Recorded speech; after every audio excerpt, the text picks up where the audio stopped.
I don't have so much to share with you. I'm only here, just like the rest of us, to feed from the cup of wisdom of Professor Aspire, a man who we admire from a distance, but we are honored to host you for the first time today, and we hope to host you many, many more times in the future. However, before I invite you, sir, today I must make this comment. Looking at these amazing people passing out again from our School of Leadership throws my mind so many years ago. So many years in that very ghetto of Kamocha. That place was a hangout place for ghetto youth. From their border works, from their car washing works, and those others who would come from their wallet snatching escapades. That is a ghetto where many of us would meet. I was one of them, but I had got the rare opportunity to go to school, though not substantially. So in the year 2016, I made a conscious decision to go back to law school. And that's where I met that man with the bald head called David Lewis Rubongoya. But everything that we learned in law school, I found it important to share with my fellow ghetto youths. So every lecture that we concluded, myself and Nubian Lee would hang out in the same ghetto and share the same with the ghetto youths of that day, but in a local language and in a more simplified version. When we started the People Power movement that culminated into the National Unity Platform, that very place was turned into our first headquarters. Of course, it was a pain for so many ghetto youth. Their claim was, "Father," that's what they used to call me back in the ghetto, "you've given away our place to the intellectuals." My answer to them was, "I'm only bringing knowledge closer to you." I'm very glad to see that those words continue to come to action as we move forward.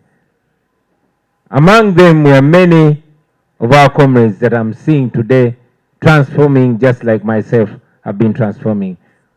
We give glory back to the Almighty God for that. Friends, things are possible and things are achievable only if you don't stop dreaming. So it fills my heart with pleasure, with gratitude, with satisfaction, and with pride to see that this is where we are today. We're certainly not where we want to be, but we are not where we used to be. But what is most important is that we are the same people, and I hope we shall continue to be the same people, only transforming from good to better. We thank God that we are here. I salute all of you that embraced the call to better yourselves. And I'll tell you, comrades, that Malcolm X was not wrong to say that education is a passport to the future. No, he wasn't. I want to assure you that Steve Biko was not wrong when he said the most important weapon in the hands of the oppressor is the mind of the oppressed. No, he was not wrong. And yes, Che Guevara was not wrong to say the first duty of a revolutionary is to get educated. Here we are. You have taken the first step. You've accomplished the first duty, although education never ends. Please take the next one to put that you've learned into action, and we shall be the leaders worth our salt. I congratulate you. Go fly. Go make us proud. Go make Uganda proud. Go represent us, because everybody looking at you will be seeing all of us here. Congratulations, ladies and gentlemen. Bannange kya kitiibwa nnyo bassebo ne bannyabo abazadde baffe abali. There was, I think during the Kawempe elections, there is this video which was making rounds that really touched me so much, of a certain gentleman whose leg had been broken, but he was still standing on It's called who? Tower. That even with all that pain, with a broken leg, you could still go there and lift it, showing that they've broken my leg. And you know, there are many other people who see that, but they are still willing to go, which is one of the reasons I gave for coming here. Men, in fact, what some of those people don't know, that by doing that to people who are innocent, you end up emboldening those who are not even concerned. Because they also ask themselves, but how can one be this ruthless? So much as I might not be able to do what you do, but I really admire it. But the point I was trying to make was that all that is going to happen. Some of you might lose loved ones. Some of you will go to jail. I see you holding placards of colleagues, of your comrades who are now in jail, some of whom you don't know where they are. You knowingly chose this path. But it doesn't mean that you will know how to handle those things when they actually happen.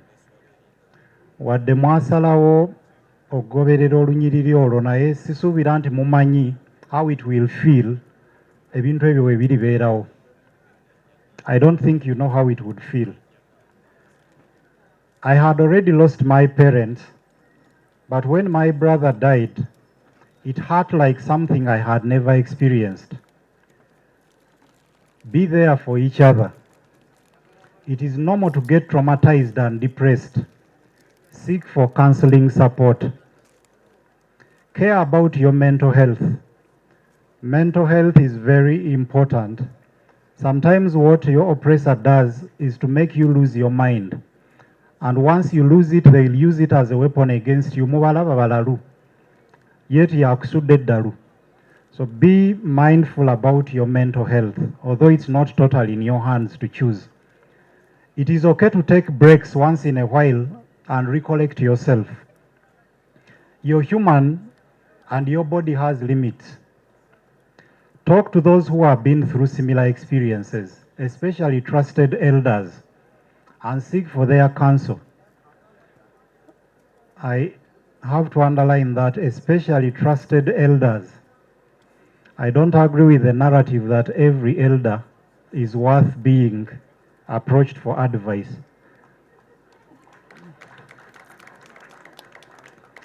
Yes, but culturally we respect our elders because they earn that respect through their actions. There is a difference between being an elder and being an old person. You can be an old person but not an elder. So when you're challenged, seek the counsel of elders, those who have gone through some of these things and can advise you. Do not open too many fronts at the same time if you can avoid it. Totandika ntalo nnyingi omulundi gumu naddala ng'entalo ezimu tezeetaagisa. Omanya olutalo lw'oliko n'otunuulira olwo, obumu obutono n'obwewala n'obuleka.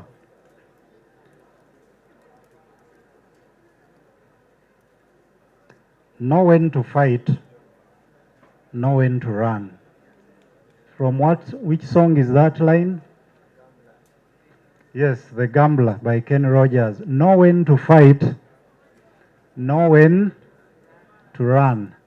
Know what to respond to, know what to ignore. About knowing what to ignore, I don't even have to advise you on that. I've seen some of your leaders doing it very well. There are people who will say certain things and I think they expect now he is going to say something. Total silence. So that is part of the wisdom that we need sometimes. To ignore what we think does not. Mugamba nti ebikula bitakola ki? Loza mulabye nti mbeera eyo nga mbigoberera. Avoid petty fights that add nothing to your goal apart from distracting you and distancing you from potential allies. Obutalo obutonotono obutayamba mu bwewale kuba oluusi obutalo obwo ofiirwa n'emikwano egimu gye wandyetaaze.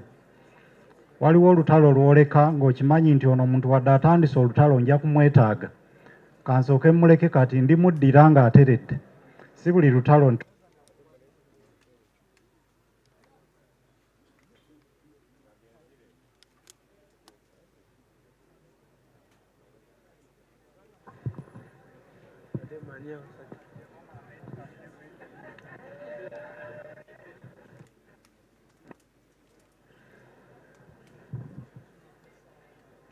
abali mizindaalo oba okugijjako munzijukiza nti nve wano nga nkyayogera.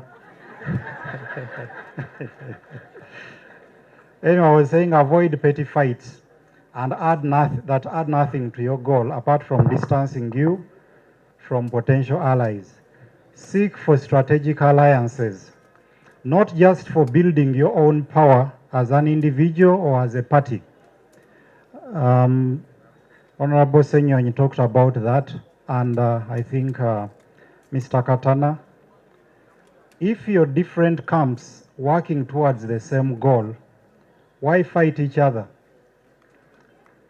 Sometimes this discourages, actually often it discourages people out there. When you see people that you imagine to be working towards the same thing, fighting, you start asking yourself, but are they really working for